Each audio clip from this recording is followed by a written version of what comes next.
Hi everyone, in this tutorial I'm going to show you how to draw a golden retriever in pastels.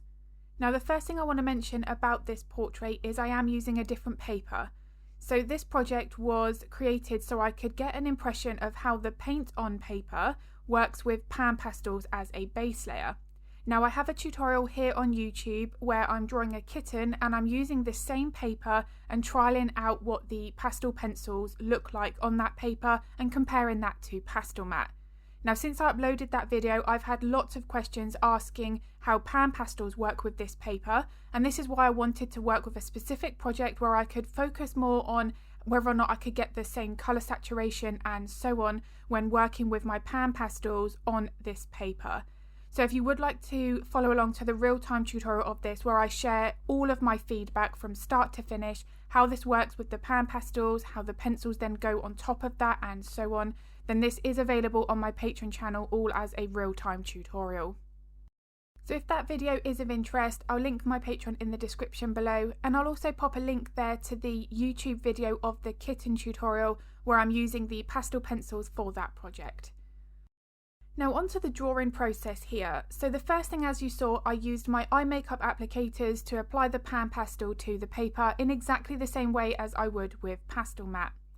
Now as I continue to layer here, this paper really does surprise me with how many layers it allows with the pastel pencils.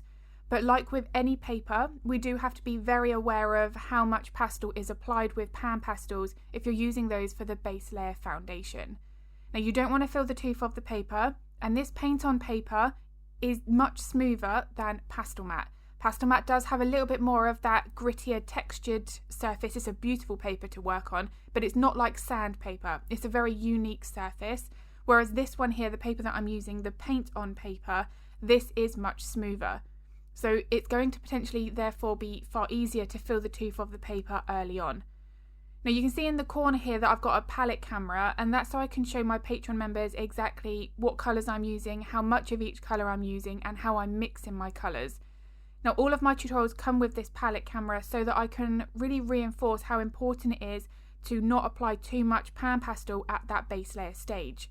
Filling the tooth of the paper would cause massive issues as we continue to layer our details on top. And as you can see here, there's multiple layers that I'm adding, but it's still allowing more. Now when it came to building up more of those finer details, I'm really having to still use the pencil technique exactly as I would with any paper, where I'm focusing on three main things. So that is fur length, fur thickness and fur direction. I have a video here on YouTube and it's my top tips for drawing realistic fur in pastels. I'll also link that in the description below if it's of interest.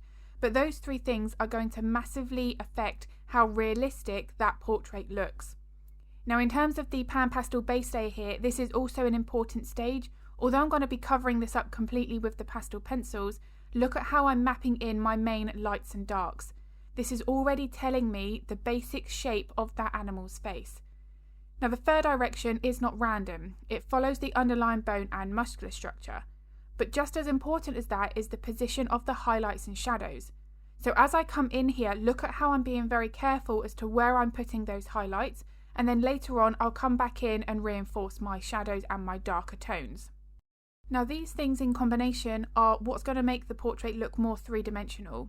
Now at some points in this portrait I have to come back and rework the nose and around the eyes, because the one thing I did feel with this paper is it wasn't allowing me to maintain good colour and bright colour saturation and also my sharp contrast. Now this is something that I do focus thoroughly in the real-time version on Patreon, because this is one of those areas where I had to really focus on the right technique in order to get the balance right for this paper.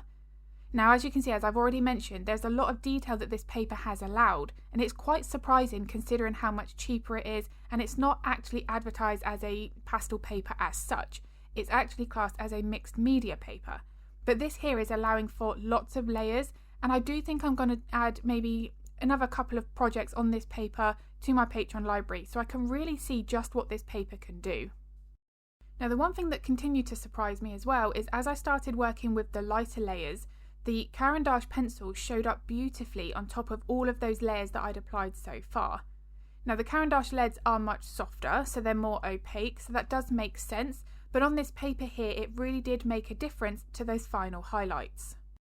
Now as I continue to work more on this portrait, you can see that I'm really breaking this up into small sections. I don't personally like to work in whole individual layers because I find that important layers can be rushed through.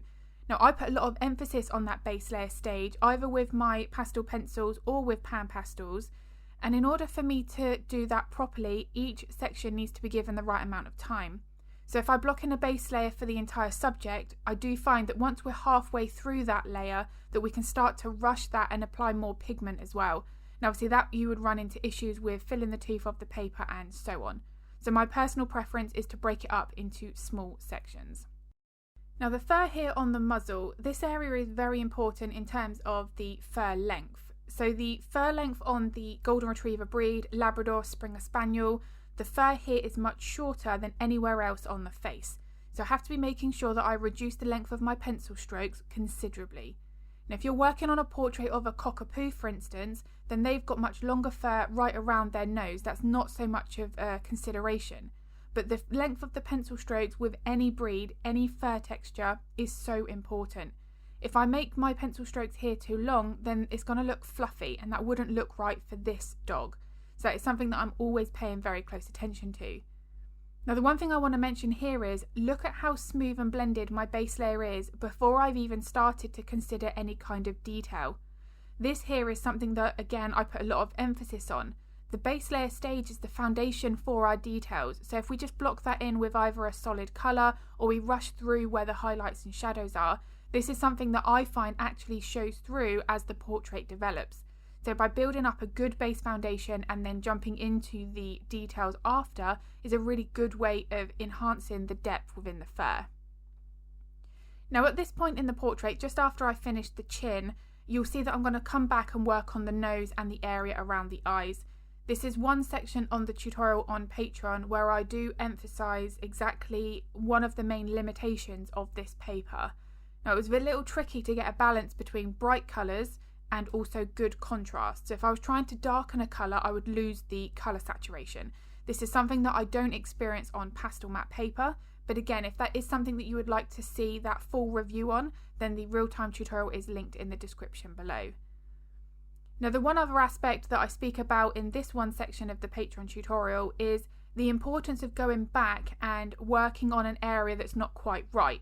So I needed to correct the shape of the nose a couple of times, and I also needed to darken up around the eyes. Now darken up around the eyes was that issue with the paper that I mentioned, but the nose was just because I had some of my highlights and shadows not quite right. I had them not really in the right place, and that therefore changed the shape of the nose. Now this is no big deal. Things like this happen throughout the drawing process, but what's important is knowing that something's not quite right and then working to fix it. So here, as you can see, I'm just going to reinforce my highlights, my shadows, and then I'm really going to add some of those finer details on top. All of these things help to then recreate the right shape and build up more of that realism.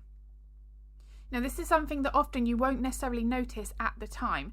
Now what happened here is you can maybe take a break, half an hour, a day, and when you look at it with fresh eyes, that's when you notice that something's not quite right.